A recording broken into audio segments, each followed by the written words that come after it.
Magandang araw mga ka-farmers! For today's video, gagawa po tayo ng DIY na salt lick para sa mga kambing.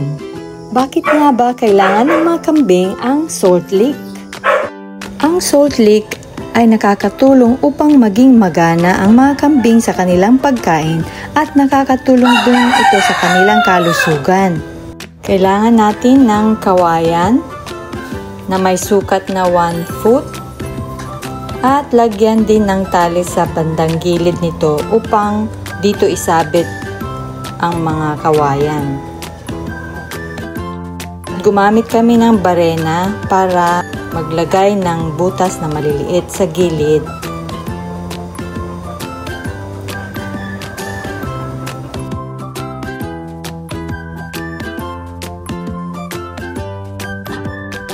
Ayan, nakagawa po tayo ng 7 DIY na salt lick.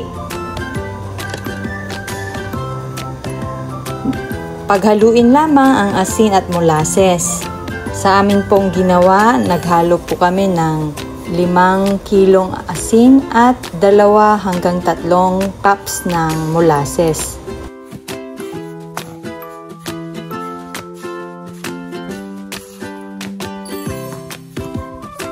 Kung ito'y tuyo man, dagdagan ng molasses.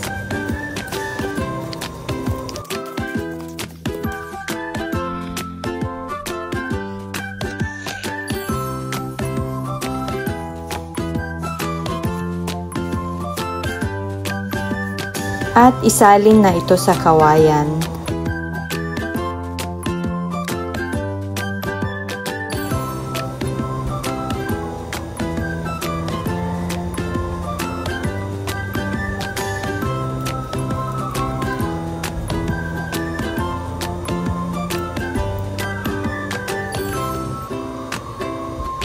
Tara, isabit na natin sa kwadra ng kambing. Ayan.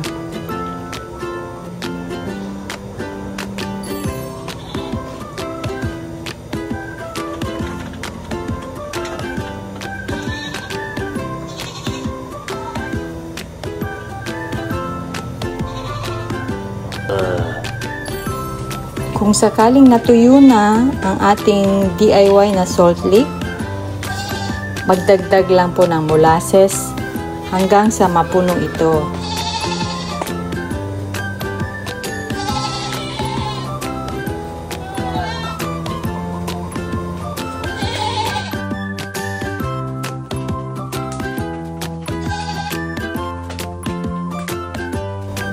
Ayan, gustong-gusto yan ng ating mga kambing. Maraming salamat sa panonood. Sana'y may natutunan kayo sa ating video ngayong araw.